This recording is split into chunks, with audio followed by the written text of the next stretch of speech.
Hey, what's going on, everyone? I'm Just Soul, and today is the last day of Ash and Iron, which means it's the last day of the first 6-month segment of Year of Prophecy. So let's talk about it. If you do enjoy the video, make sure to leave a like and comment. If you want to see more of my content, you subscribe. And with that, let's hop right in.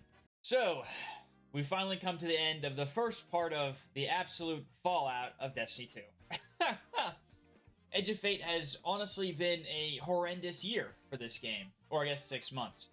Which is kind of heartbreaking, because, I mean, the whole point of Edge of Fate was to bring new light into Destiny, and it did quite the opposite, actually. With the whole change of, the introduction of the portal and the tier system, it really took the fire out from a lot of people who were already dwindling to begin with. That being said, it's not like it was all bad. Edge of Fate's campaign was actually somewhat interesting. Both the raid and the epic raid race went really well, ignoring the cheaters that happened in the first one for some reason. And those actually make me look forward to the dungeon that we're getting in 2 weeks. Not to mention, I think Kepler is quite an interesting planet, if we had any reason to be on it, other than doing Mythic campaign. I think the worst part about this year was really watching the YouTubers that I love to watch personally all slowly step away from the game completely. You know, because that's kind of when you can really tell that things are bad, or when YouTubers are like, yeah, I'm done. I don't want to be here anymore. It's not enjoyable to make content on this game because it's in such an abysmal state. With that being said, I am glad that they didn't give up. You know, Bungie, as iffy as they are on most things, one thing I can say is whenever they implement a terrible change, they will do anything to make it less terrible without removing it. Look at AE, for instance. That system is still in the game, but it's nothing like how it was when it was first introduced, where if you just barely were a millimeter off the ground, your gun was shooting behind you. And so now you really can't even tell unless you're using a special weapon, except for Chaperone, which still gets headshots no matter where you are, even though it only has 1 AE. Just playing for this past week, I can already see a bunch of changes that they've made to the leveling system. Which, while it's a shame that they've shifted their focus from grinding loot to grinding power, the least they can do is make the grind easier, or at least faster or more bearable, which I think they've done a pretty good job at. When I initially played in Edge of Fate, it was very obvious that the system was terrible. You'd go in and you literally only farmed Caldera, or the moon sector one, and then you'd literally run the exact same modifiers every single time, just so you can get the highest score without actually having to do anything. I guess at the very beginning it wasn't solo ops, it was farming pinnacle op. It was farming that one Vex pinnacle op that I don't remember the name of, because I never did it, and I hated it when I had to do it when it initially came out. But yeah, that's what they did until it got patched. And so then it was to the Caldera mines. But now that I play, no matter what I do, I'm always getting power. They changed the difficulties where they have set deltas, which means I can really put on pretty much any modifier I want. And Ultimate is actually pretty fun outside of Conquest, where it's minus 50. Like, what are we doing here? How'd we get here? I thought people didn't like Mythic difficulty. And yet you made a worse version for some reason. Not only that, but from playing, the biggest change that they made was the change to bonus engrams. The fact that I now actually want to play other activities for the bonus engrams is honestly what they were going for from the beginning. Because initially it was, oh, you get a bonus engram here and there, and it makes you want to play all these different activities, but they were all worthless. You know, they were all lower power drops, so I don't care. And so that didn't push people to do other things because it didn't matter. But now, with it being actual powerful drops, it's like I could farm solo ops for 1 engram, and it would only take me, 4 to 6 minutes, or I can go jump around and, fire team ops, maybe some different solo ops, maybe a little bit of pinnacle ops or PvP, and you're looking at, maybe a little bit of a more commitment, maybe like 10 to 12 minutes, but you're looking at getting, 4 or 5 engrams from just doubling that time. And so it actually feels really good, and it actually really did make me want to play different activities, which was the whole point. That being said, I'm not saying that the portal is in a incredible spot, but it is definitely in a much better one, especially looking at Renegades. You can tell that they've realized that, and they're stepping away from what they did with Kepler, where they just slapped it in the portal and then that was it, to where the whole like invasion Renegades tab is kind of its own separate world. It's kind of like our old UI, but in a miniature way, which is really nice.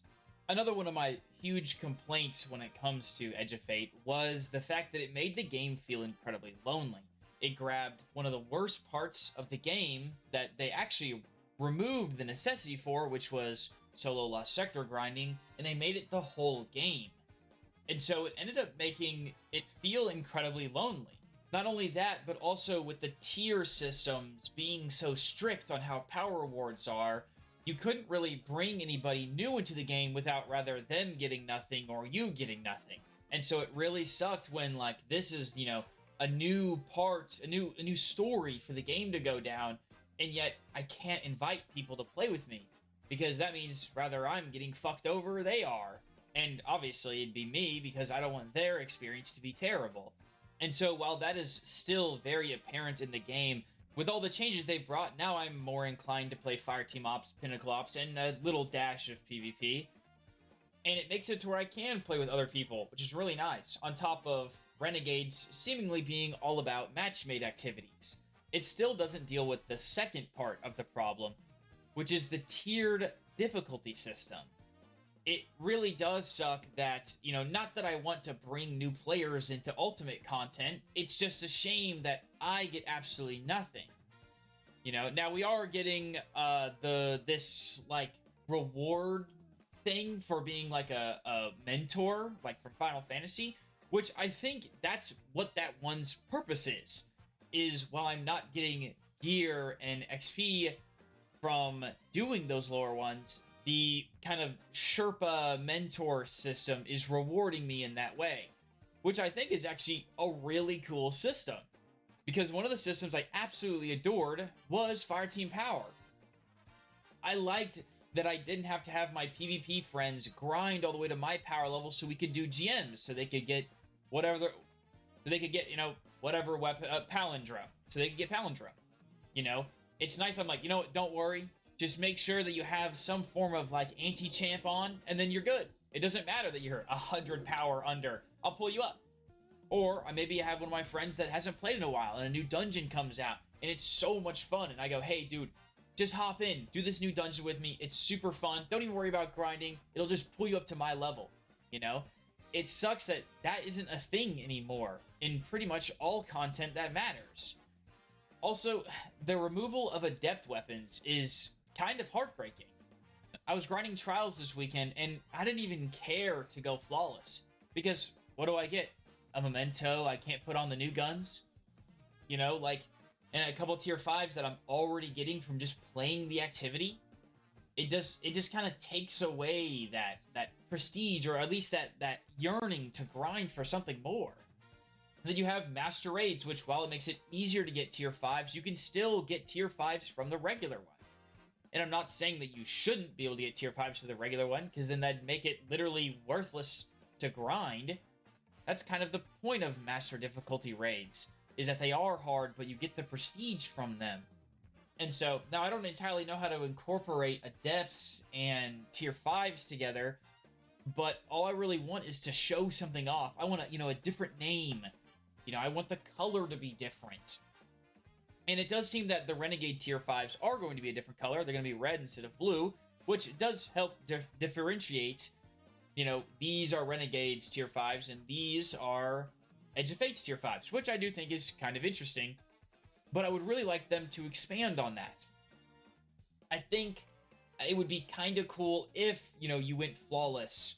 Or at least, went to the Lighthouse with like a 5-win card or higher, that the weapons you got to drop were, maybe they were solid gold.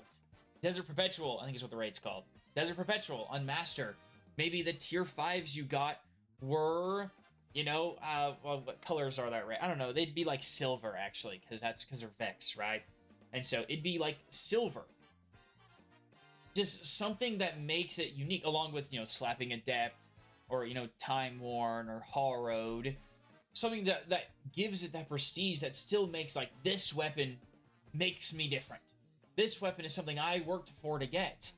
And so it's a shame that what it seems like is they made a ton of changes in Edge of Fate, and we're slowly just going back to where we were in Heresy, because it kind of seems like we never should have left in the first place. Especially when it comes to the removal of GMs.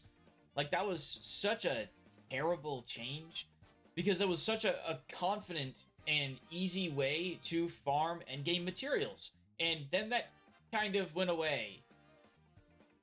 And so it was kind of hard to scrounge together resources to be able to level gear until you got really high, which was really hard because you had to 1 in 8 chance of +1 in one slot. And so now it's a lot different, but that's how it was at the beginning. And so I'm glad that we're advancing. Like I said, they are incredible at making bad changes get less bad. And so I don't think Portal's going anywhere. I don't think the power grind is going anywhere. Well, technically it stops because we're not resetting and we're not getting any new power. And so overall, Edge of Fate is really just an experimental 6 months of an absolute nightmare, becoming less and less bad. Hopefully, Renegades continues to pursue the path of getting better so that when the next annual or whatever the next expansion is, things are good. With that being said, if you enjoyed the video, make sure to like and comment if you want to see more content. You subscribe. I'm just Soul, and I'll catch you guys in Renegades.